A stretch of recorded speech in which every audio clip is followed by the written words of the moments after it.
My name is Serena Carter, and I'm 34 years old. For 15 years, my family sent out hundreds of Christmas cards every December, but I was never in a single one, not once. When I finally asked my father why, he looked me dead in the eyes and said, "Because you don't photograph well with us, Serena." Then, this past November, my mother called with an invitation I never expected. They wanted me in the Christmas photo. After a decade and a half of erasure, suddenly I was welcome. I arrived at the studio 30 minutes early. What I overheard through that door made me turn around and walk out without a word. And what I mailed to my grandmother 3 days later, it made my sister call me screaming at 2 in the morning. Before I tell you what happened, please take a moment to like and subscribe, but only if this story resonates with you, and drop a comment telling me where you're watching from and what time it is there. To understand why I did what I did, I need to take you back 15 years, to the first Christmas I was erased from my family's picture. I was 19 that first year, a freshman home from college for Christmas break, still naive enough to believe my family was normal. Mom announced over breakfast that we'd be doing professional photos at Harrison's studio downtown. "The whole family," she said, spreading jam on her toast. "Wear something nice." I spent 2 hours picking out a forest green sweater dress, did my makeup carefully, even curled my hair, which I almost never bothered with back then. When we arrived at the studio, a man with a camera around his neck looked up from his equipment. His brow furrowed slightly. "I thought it was just 3 today." Mom smiled that polished smile she reserves for strangers. "Serena's just here to watch, right, honey?" I stood frozen in the doorway. "I thought we were all getting photographed?" Dad grabbed my elbow and steered me into the hallway. His grip was firm, not painful but deliberate. "You don't photograph well with us, Serena." His voice was low, matter of fact. "Something about how you look under studio lights. The cards need to be perfect." "But Dad, I don't understand." "You don't need to understand." He released my arm. "You just need to wait outside." I sat in the lobby for 45 minutes. Through the glass partition, I watched the photographer position my parents and Megan. I watched them laugh at something he said. I watched Megan toss her blonde hair and strike poses like she'd been doing this her whole life. On my way to the bathroom, I passed a mirror. The studio lights caught my face. I looked fine. More than fine, actually. The green of my dress brought out my eyes. There was no lighting problem. There never had been. 3 years later, I graduated magna cum laude with a degree in accounting. I'd worked 2 jobs to pay for textbooks my parents said they couldn't afford. I'd pulled all-nighters in the library while Megan posted beach vacation photos from Cancun, a graduation gift from Mom and Dad for finishing her freshman year. The ceremony was held on a bright May afternoon. I walked across that stage with my head high, diploma in hand, 3 years of exhaustion and triumph compressed into a single moment. I found my family in the crowd afterward. Dad had his phone out. Mom was adjusting Megan's sundress. "Let's get some pictures," Mom chirped. "Megan, stand over there by the fountain." Megan, who was 19, who had just finished her first year of college, who wasn't even graduating. I watched them take 47 photos of my sister. I counted. "Mom?" I held up my diploma. "Could someone maybe—" "Oh, we'll get yours later, Serena. The light is perfect right now for Megan." They never got mine. I asked a stranger to take one photo of me. She was kind about it. That evening I came home to find a new 8x10 frame on the living room wall. Megan in her sundress, grinning, the fountain sparkling behind her. My diploma sat on the kitchen counter where I'd left it. That December, I saw the Christmas card proof on Mom's desk. The Carters. Merry Christmas. Megan stood between my parents, radiant in red. There was no empty space where I should have been. They'd positioned themselves perfectly. Three people who formed a complete unit. But someone in my family had been sending me something every year. Something I wouldn't discover for another 12 years. By 28, I'd built a life that didn't depend on my family's approval. Senior accountant at Morrison and Wells.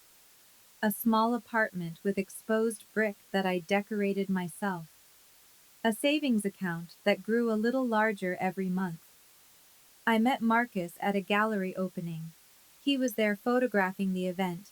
I was there because a colleague had an extra ticket. He had kind eyes and paint-stained fingers, and when he smiled, it reached all the way up. 3 months into dating, he asked to see photos of my family. I went quiet. Everyone has family photos, Serena. He said it gently, not pushing. In my family, I said slowly, I'm the one who doesn't get to be in them. He didn't ask me to explain. He just reached across the table and held my hand. That night, lying in bed, I realized something I'd been avoiding for years. By accepting my invisibility, I'd made it permanent. Every Christmas card that went out without me, every family photo where I didn't exist, I was letting them write me out of the story. If I stayed silent forever, I would die as the daughter who never was. Marcus told me something a few weeks later while we were walking through the park. I photograph wealthy families sometimes, corporate clients, old money types. He kicked at a pile of leaves. You know what I've noticed? What? The ones who care most about looking perfect? They're always hiding something ugly. I thought about the immaculate Christmas cards, the coordinated outfits, the carefully arranged smiles that never included me. What were my parents so desperate to project? And more importantly, who were they projecting it for? My grandmother Eleanor, my mother's mother, had always been a mystery kept at arm's length. She lived alone in a brownstone 3 hours upstate, surrounded by books and old photographs. Grandfather had left her comfortable when he passed, very comfortable, from what little I'd overheard. Growing up, I rarely saw her. Mom always had an excuse. Grandma's tired. Grandma's not feeling well. Don't bother, Grandma. But every year on my birthday, a card arrived with her spidery handwriting. Every Christmas, a small gift wrapped in brown paper. I'd call to thank her, and we'd talk for hours about books and birds and the garden she kept. Then, when I was around 20, the calls started going to voicemail. My letters went unanswered. Mom told me Grandma was overwhelmed and needed space. I stopped reaching out. It felt like one more rejection. Aunt Ruth changed everything. She was Mom's younger sister, quieter, kinder, perpetually overshadowed. We bumped into each other at a farmer's market when I was 29. Your grandmother asks about you constantly, she said, examining a tomato like it held the secrets of the universe. I nearly dropped my coffee. She does? Diane tells her you're too busy, that you don't want to visit. Ruth's jaw tightened. But that's not true, is it? I thought Grandma didn't want to hear from me. Ruth set down the tomato. Your mother intercepts things, Serena. Letters, calls. She's been doing it for years. My stomach turned to ice. Grandma thinks you abandoned her, Ruth continued softly. And she's been heartbroken about it. She used to say you reminded her of herself, treated like an outsider in her own home. Something had been stolen from me. I just didn't know how much yet. November of this year. My phone rang on a Tuesday evening. Mom. I almost didn't answer. Serena. Her voice was strange, softer than usual. We're doing Christmas photos next Sunday. I waited for the punchline. We want you there this year. The words didn't compute. 15 years of exclusion, and now this? After all this time? I kept my voice neutral, accountant voice. Numbers and facts, no emotion. Grandma Eleanor, Mom paused. She's not well. She wants to see the whole family together. Grandma wants this? Or you want this? Silence stretched between us. Both. Mom cleared her throat. So, you'll come? I need to think about it. Don't think too long. It's Sunday at 2. Harrison Studio. A beat. Oh, and wear red. That's the theme this year. She hung up before I could respond. I sat on my couch for a long time, staring at the phone. 15 years of you don't photograph well. 15 years of being erased from every holiday, every milestone, every representation of our family. And now, suddenly, I was worthy of inclusion. Because Grandma wanted it. I called Marcus. What do you think? I asked after explaining. I think something's wrong. His voice was careful. People don't change that fast without a reason. I should say no. Or, he said slowly, you could say yes and find out what they're really after. I thought about Aunt Ruth's words, about Grandma thinking I'd abandoned her, about 15 years of letters and calls that never reached their destinations. I'll go, I decided, but I'm going on my terms. Meaning? Meaning I'll get there early, and I'll listen before they know I'm there. I called Aunt Ruth the next morning. I need to know what's really going on. No preamble, no small talk. Ruth sighed heavily. I was wondering when you'd call. Mom invited me to the Christmas photos, first time in 15 years. I know. A pause. Eleanor's been in hospice care for 2 months. She's reviewing her affairs. Hospice. The word hit like a physical blow. Her will, Ruth continued. She's been asking questions. What kind of questions? Why you're never in any family photos. Why you never visit. Why you never respond to her letters. I gripped the phone tighter. What did Mom tell her? That you're estranged. That you chose to distance yourself. That you don't want to be part of the family. Fury rose in my chest, hot and bitter. That's a lie. I know, sweetheart, and I think Eleanor's starting to suspect it too. Ruth explained the rest. Grandma's estate was substantial, around $4 million. She'd originally planned to split it between her daughters and grandchildren, but recently she'd been asking pointed questions, demanding proof that the family was united. Your mother told Eleanor that you'd be in this year's Christmas photo, Ruth said. She promised. It's the only reason Eleanor hasn't changed anything yet. The pieces clicked into place with sickening clarity. They didn't want me in the photo because they missed me. They didn't want me because they finally valued me. They needed me as evidence, proof of a loving family that had never existed, a prop in their performance for a dying woman. Ruth? My voice was steady despite the earthquake inside me. They're not going to get away with this. What are you going to do? Tell Grandma the truth.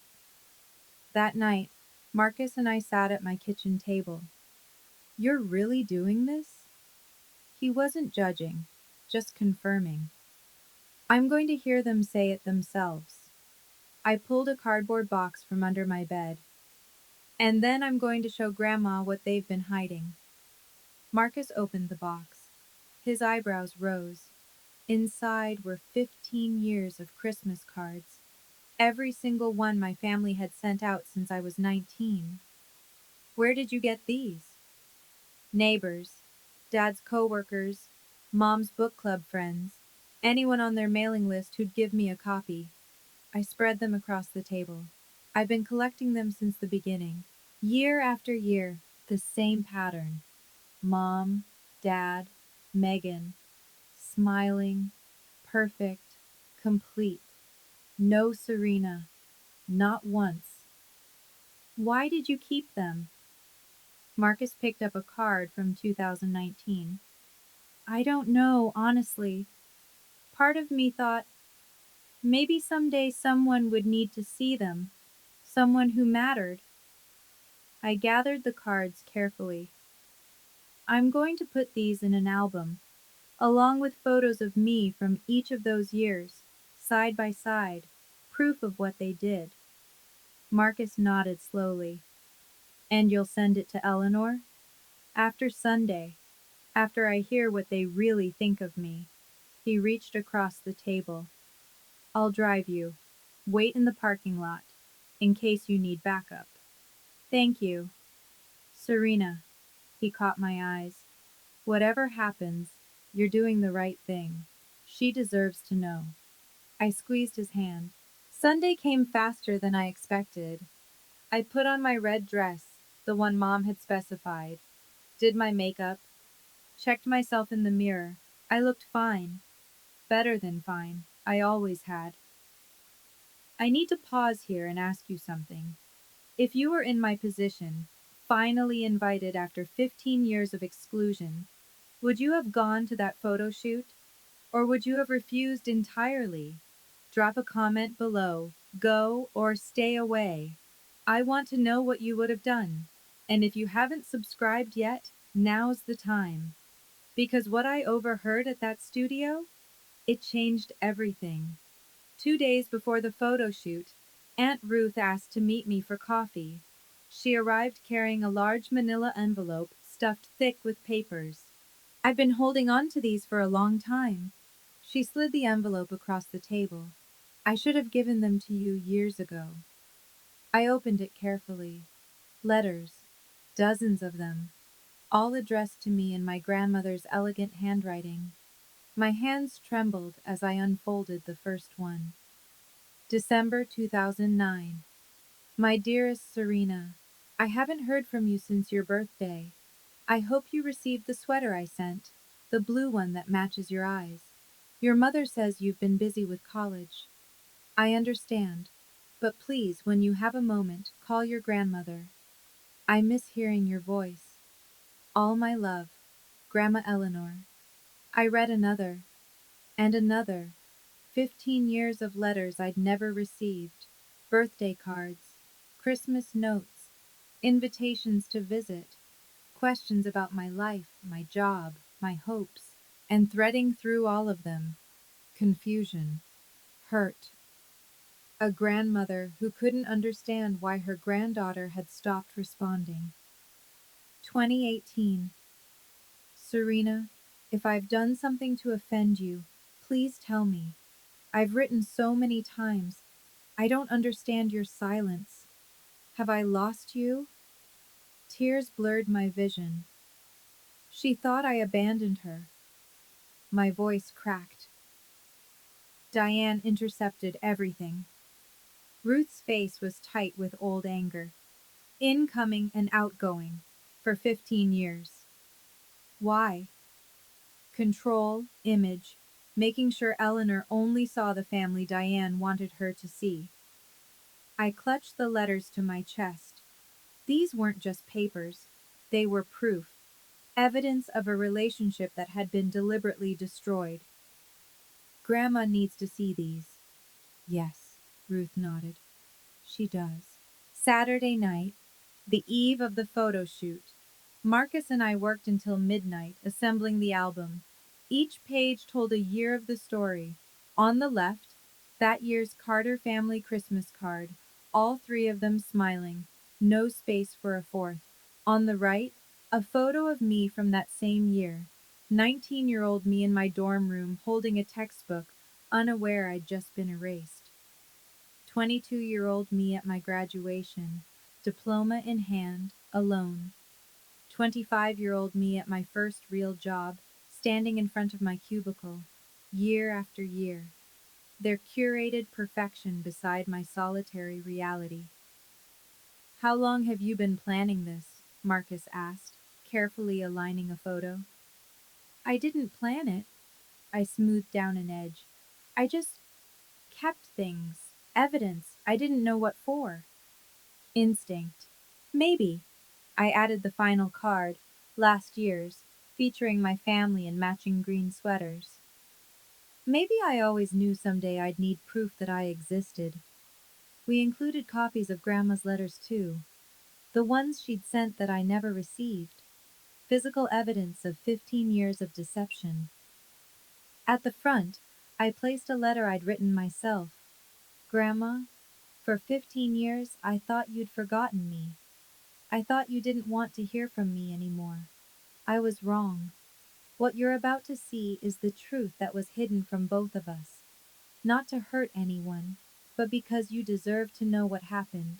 Because I was never the one who walked away. I've always loved you. Your granddaughter, Serena Marcus, closed the album gently. This isn't revenge, he said. No. I traced my finger across the cover. This is just finally being seen. Tomorrow I would hear the truth from their own mouths. Then Grandma would see everything. Sunday, 1:30 p.m., 30 minutes early. Marcus dropped me off a block from Harrison's studio. Text me if you need anything. I will. The studio was in an upscale strip mall, all exposed brick and trendy lighting. The front door was locked. They weren't officially open on Sundays, but I knew from childhood that there was a side entrance for clients. I slipped through it quietly. The lobby was empty. Soft Christmas music played from hidden speakers. Through a glass partition, I could see the main studio being set up. Red backdrop, artificial snow, carefully positioned props. Voices drifted from the client waiting room. I pressed myself against the wall beside the door, which stood slightly ajar. Mom's voice. Megan's. She's actually coming? Megan sounded incredulous. She confirmed yesterday. Mom's tone was clipped, businesslike. She'll be here at 2. I can't believe we have to do this. A dramatic sigh. 15 years of perfect cards, and now we have to include her. My heart hammered against my ribs. It's one photo shoot, Megan. Mom's voice dropped lower. I strained to hear. 1 hour of pretending we're a happy family. Then things go back to normal. But why does Eleanor even care? She's barely conscious half the time. She's conscious enough to call her lawyer. Silence. Then Dad's voice, coming from somewhere deeper in the room. The will is $4 million, Megan. 4 million. We play nice for one afternoon, Eleanor signs off, and we're set. I stopped breathing. So Serena's just, what? Megan again. A prop? Mom laughed softly. She's always been a prop, sweetie. She just never knew it. I pressed my hand over my mouth to keep from making a sound. But I'd heard enough. I should have walked away then, but I needed to hear everything. Run me through it again. Dad's voice was calm, calculating, the voice he used when discussing business deals. Eleanor's been questioning why Serena's never in our photos. Mom sounded rehearsed. I told her Serena's been busy with work, that she's a private person, that she doesn't like cameras. She bought that? For a while, but lately she's been pushing. She told the lawyer she won't finalize anything until she sees proof that we're all unified. Megan snorted. Unified, right. Hence the photo, Dad continued. We take a nice family picture with all 4 of us. Send it to Eleanor. She sees her granddaughter looking happy with us, signs the papers. Everyone wins. And then? Megan asked. Then Serena goes back to wherever she goes. We don't see her until the next time we need her. Something cold settled in my chest. Not surprise. I'd suspected as much. But hearing it spoken aloud, so casually, so matter-of-factly, I had the printer mock up the cards already. Mom's heels clicked across the floor. See? There's a blank space where Serena will stand. One click. Done. She disappears again. I peered through the crack in the door. Mom was holding up a proof card. 3 smiling Carters with an empty space on the left, like a puzzle with a missing piece they'd only borrow when necessary. She doesn't suspect anything? Dad asked. Serena? Mom laughed dismissively. She's been begging to be included for years. She's probably thrilled we finally asked. Megan giggled. Desperate! I stepped back from the door. They thought I was desperate. They thought I was pathetic. They were about to learn how wrong they were. I pushed open the door. 3 heads snapped toward me. For a moment, nobody moved. Mom's hand froze mid-gesture, still holding the mock-up card. Dad's face went blank. Megan's mouth fell open. Serena. Mom recovered first, smile sliding into place like a mask. You're early. We weren't expecting. I know. My voice came out steady, calm. I heard everything. The mask flickered. Honey, whatever you think you heard. Prop. I held up a finger. $4 million. Another finger. She disappears again. A third finger. Desperate. Megan went pale. Dad stepped forward. Now, Serena, let's not overreact. I'm not overreacting. I looked at him directly. I'm finally reacting appropriately. You're misunderstanding the situation. Mom's voice had an edge now. We wanted you here. We've always wanted you here. Really? I gestured at the mock-up card in her hand. Is that why you designed the card with a blank space? So you could insert and delete me as needed? Nobody answered. 15 years, I kept my voice level. 15 years of being erased. And the only reason you want me now is to trick a dying woman into thinking you're a real family. That's not, Megan started. I'm done. I turned toward the door. Don't contact me again. Serena, Mom's voice turned sharp. If you walk out that door, don't you ever come back. I paused at the threshold. Mom. I looked over my shoulder. I was never really allowed inside in the first place. I walked out into the December sunlight. Marcus was waiting by the curb. He took one look at my face and opened the passenger door without a word. Drive, I said. We have a package to send. We drove straight to Aunt Ruth's house. She was waiting on the porch as if she'd known I was coming. I take it the photo shoot didn't happen? She asked as I climbed out of the car. It happened, just not the way they planned. I retrieved the album from the back seat. The weight of it felt significant now. 15 years of evidence, bound in leather. I need to get this to Grandma. I held it out. But Mom will intercept anything I send directly. Ruth nodded slowly. I visit Eleanor every Tuesday and Thursday. I can bring it myself. You do that?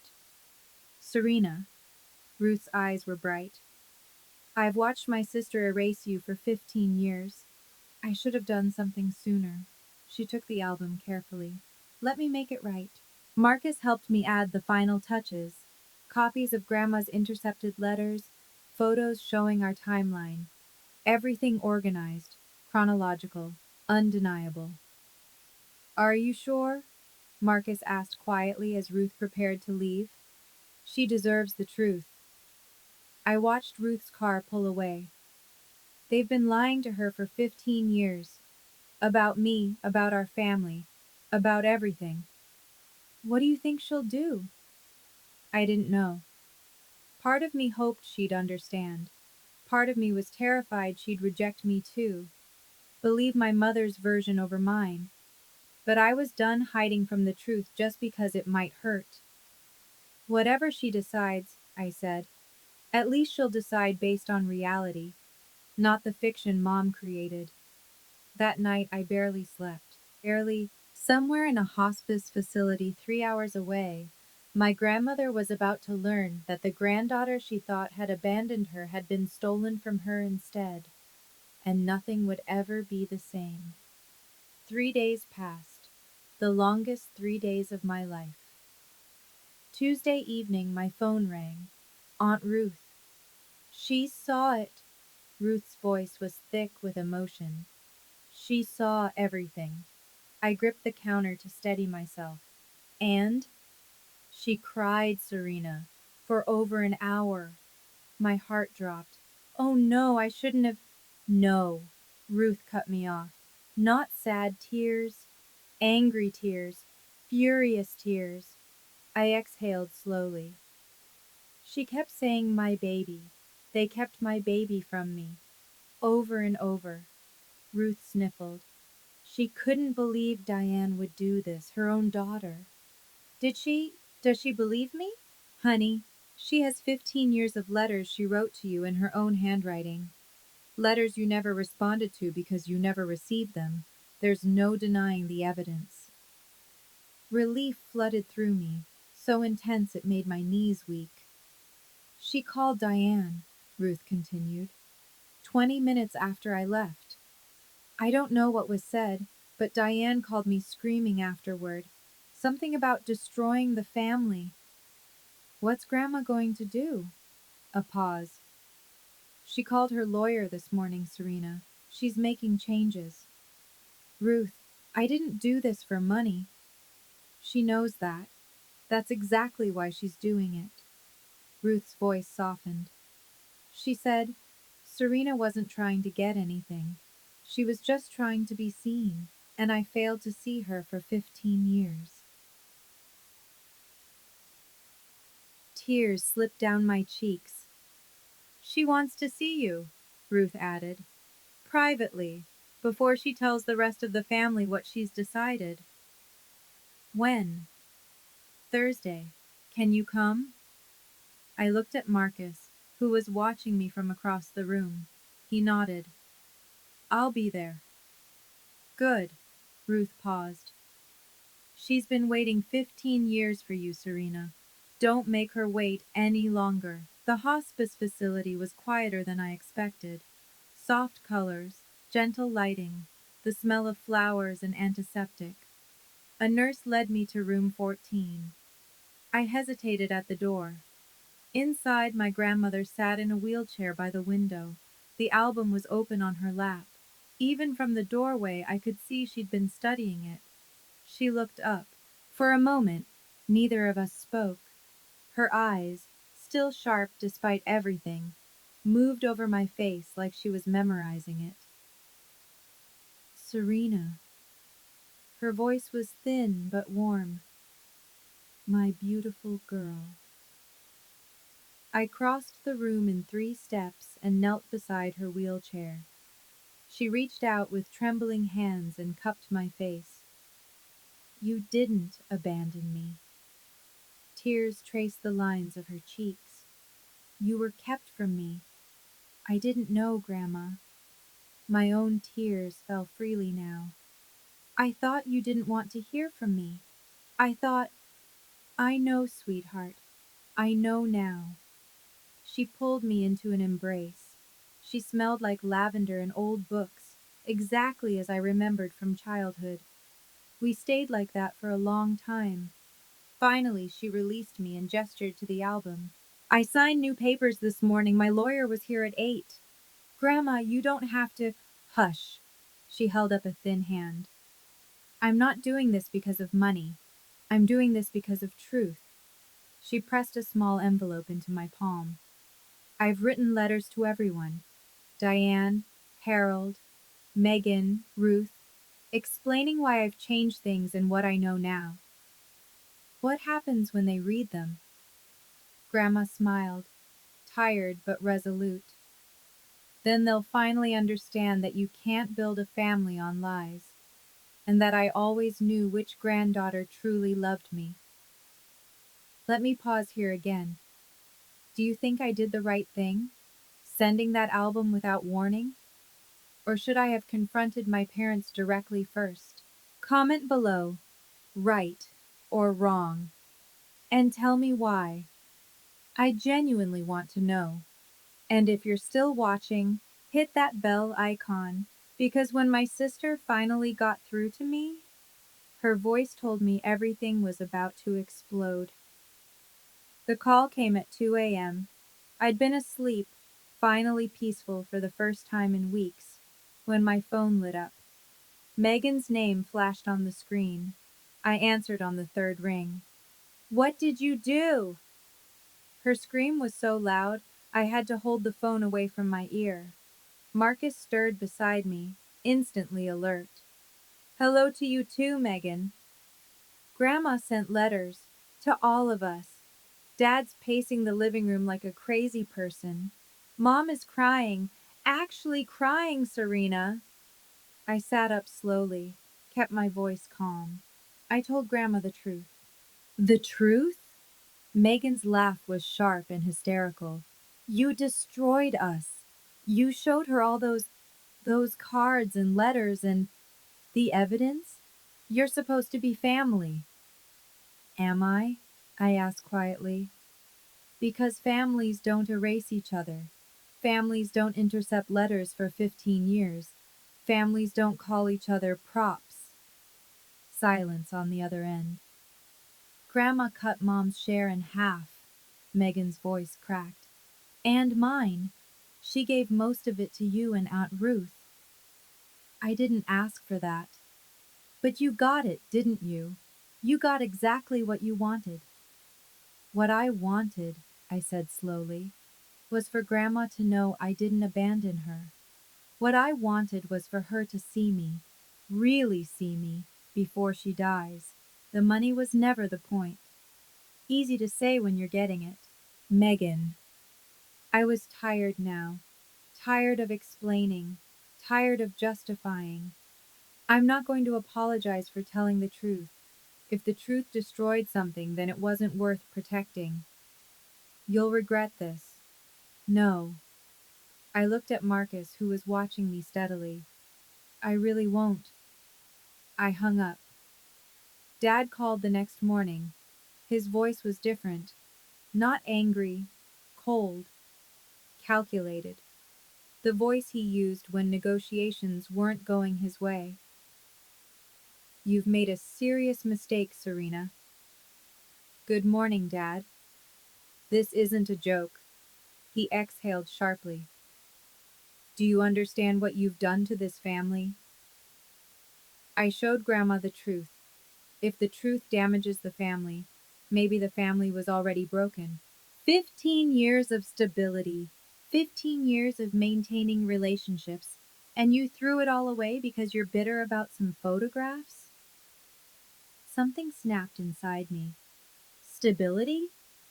I laughed, but there was no humor in it. You call erasing your daughter from every family picture stability? Intercepting her grandmother's letters for 15 years? That's not stability, Dad. That's cruelty. You don't understand the pressures we faced. I understand perfectly. You needed the perfect image, and I didn't fit the frame. Silence stretched between us. Then his voice shifted, softer, almost conciliatory. Eleanor has left you a significant portion.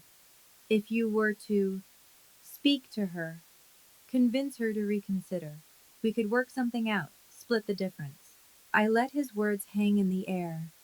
You're trying to negotiate with me, right now. I'm trying to be reasonable. No, my voice was steel. You're trying to buy my cooperation, just like you tried to use me as a prop to get her signature. Serena, I'm done, Dad. Don't call me again. If you hang up, that's it. We're finished. I thought about 15 years of empty spaces, of letters that never arrived, of a grandmother who died a little each day thinking I'd abandoned her. Dad, I said quietly, we were finished a long time ago. You just never noticed. I ended the call. 1 week later, Aunt Ruth called with updates. It's chaos over there. She didn't sound happy about it exactly, but she didn't sound sad either. Diane hasn't stopped crying. Harold's been calling Eleanor's lawyer trying to contest the changes. Can he? No. Eleanor was evaluated last month. Completely lucid. Her decisions stand. I poured myself a cup of coffee, trying to absorb the magnitude of what was happening. How much did she change? Diane and Megan went from getting about 40% each to around 15% combined. Harold gets nothing. He's not blood. The rest goes to you and me. Ruth paused. Eleanor said it's not about punishment. It's about acknowledging who actually loved her. I thought about the letters, the years of silence, the grandmother I'd lost and found again. What about the community? Do people know? Ruth sighed. Eleanor sent letters to several old friends too, explaining the situation, including copies of a few Christmas cards and her own letters that were returned unopened. Mom must be mortified. She is. Apparently, someone at church asked Harold if it was true that they'd hidden their own daughter from the family. He didn't have an answer. I felt something strange in my chest. Not satisfaction exactly, something more complicated. I didn't want to humiliate them, I said. I just wanted Grandma to know the truth. I know, Ruth's voice was gentle, but sometimes the truth has consequences. They built their image on a lie, Serena. When the lie collapsed, so did the image. How's Megan taking it? She tried to call Eleanor to apologize. Eleanor refused to speak to her. A beat. She said the only granddaughter she wanted to talk to was you. Christmas arrived 3 weeks later. Marcus and I spent Christmas Eve with Aunt Ruth, making dinner and watching old movies. It was simple, quiet, perfect. On Christmas morning, I found a card in my mailbox. No return address, but I recognized the handwriting immediately. Mrs. Patterson, my parents' neighbor for 20 years. I opened it with trembling fingers. Inside was this year's Carter family Christmas card. I studied it for a long time. There they were, Mom, Dad, Megan, arranged in front of a decorated tree. But something was different this year. Their smiles looked strained. Dad's jaw was tight. Mom's eyes seemed puffy, even through the professional editing. Megan stood slightly apart from the others, arms crossed. There was no cheerful caption this year. No happy holidays from the Carters, just a simple season's greetings, an impersonal script. And there was no empty space where I should have been. They'd positioned themselves tightly together, 3 people trying to look like a complete unit. But the composition was off, unbalanced, like something was missing that they couldn't quite hide. What is it? Marcus came up behind me, coffee in hand. I showed him the card. Huh. He tilted his head. They look miserable. Yeah. I set the card on the counter. They do. Does that make you happy? I considered the question honestly. No, I admitted. It makes me sad, but not for me anymore. For them. Marcus wrapped an arm around me. 15 years ago, they cut you out of their picture.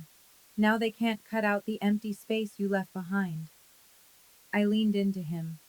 They'd tried so hard to erase me. And now, even in their photos, my absence was louder than my presence ever could have been. On December 27th, we drove to the hospice facility. Grandma Eleanor was waiting in her room, wrapped in a soft blue cardigan despite the warmth. The album still sat on her nightstand. She hadn't let it out of her sight since Ruth delivered it. My family, she said when we walked in. Ruth had arrived earlier. She stood by the window smiling as Marcus and I approached. Let me get a picture. Ruth pulled out her phone. A real family photo. Grandma reached for my hand. I knelt beside her wheelchair while Marcus stood behind us, his palm warm on my shoulder. Ruth snapped the photo. I heard the click and smiled, genuinely smiled, for the first time in years. This, Grandma said, looking at the phone screen, this is what family looks like. Imperfect, real, full of people who actually love each other. She reached into the pocket of her cardigan and pressed something into my palm.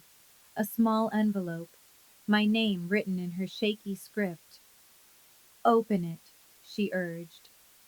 Inside was a photograph, old, slightly yellowed at the edges.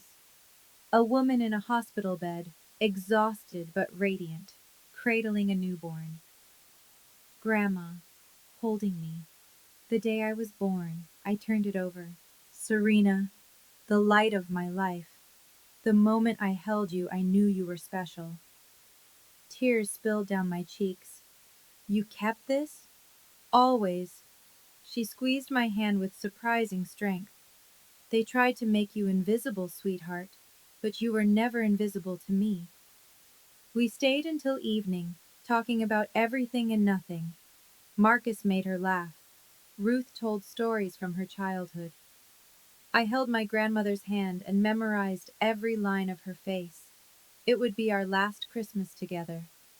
But it was also our first real one. Grandma Eleanor passed away on March 3rd. Peacefully, Ruth said, in her sleep. The photograph of her holding newborn me was clutched in her hands. The funeral was held on a cold Tuesday. Gray skies, scattered rain, the kind of weather that matched grief. I sat in the front row with Ruth and Marcus. My parents and Megan sat on the opposite side of the aisle. We didn't speak.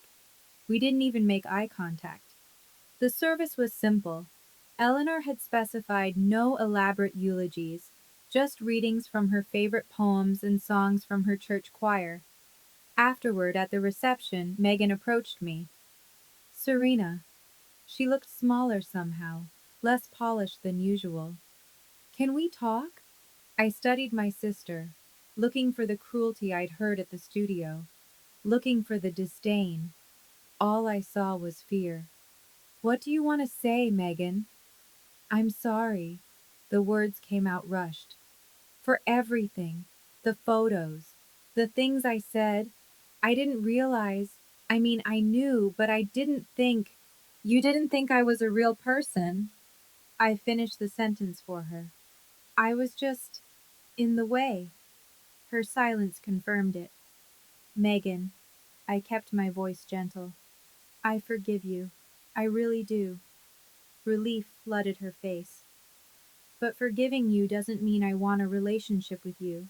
It means I'm choosing peace for myself. Her face crumpled. I need you to understand something, I continued. I'm not doing this to hurt you. I'm doing this because I've spent 34 years trying to earn a place in a family that never wanted me. I'm done trying. I touched her arm briefly, a final gesture. I hope you find what you're looking for, but you won't find it through me. A month after the funeral, the estate was settled. Grandma left me the brownstone upstate, the one filled with books and photographs and memories of a woman I barely knew but always loved. Ruth received the same. My parents and Megan split a modest sum, enough to live comfortably, but far less than they'd expected. But the money wasn't what mattered. What mattered was the box. It arrived at my apartment one April morning, a wooden chest Ruth had found while cleaning out the brownstone. Inside were decades of photographs, Eleanor's entire life, documented in fading color and crisp black and white. I spread them across my dining table, Marcus beside me, and we searched through history. That's when I found it. A family photo from 1965. Eleanor's family. Her parents, her siblings gathered for some holiday. And there, at the edge of the frame, slightly apart from everyone else, a young woman with dark hair and uncertain eyes. My grandmother, 16 years old, standing outside the family circle, just like me. I turned the photo over. Someone had written a note. Eleanor, the difficult one, always causing problems. My breath caught. She was like me, I showed Marcus. She was the one they pushed aside too. And suddenly I understood. My mother, raised by a woman who'd been dismissed and diminished, had learned only how to dismiss and diminish in return. The cycle had continued because nobody had broken it. Until now. I looked at the photograph of teenage Eleanor, isolated, uncertain, longing to belong. The cycle ends with me, I said quietly. Marcus squeezed my hand. When we have children someday, they'll know they're loved. They'll be in every photograph, every story. I won't let history repeat itself. It's been 8 months since that Christmas photo shoot I walked away from. I'm sitting now in Grandma's brownstone, my brownstone, watching autumn leaves fall outside the window. Marcus is in the kitchen making coffee. The walls are covered with photos now. Our photos, friends, family we've chosen. And in a silver frame above the fireplace, that picture from the hospice. Ruth, Marcus, Grandma Eleanor, and me. A real family. An imperfect one, but ours. Sometimes I think about those Christmas cards. 15 years of smiling faces that didn't include mine. For so long I believed not being in those photos meant I didn't matter. I was wrong. I mattered. I always mattered. The only thing missing was people who could see it. My parents haven't contacted me since the funeral. Neither has Megan. The silence used to hurt. Now it feels like peace. Because here's what I've learned. You can't force people to love you. You can't perform your way into a family that's already decided you don't belong. But you can. You absolutely can build a new family. One based on truth instead of image. On presence instead of perfection.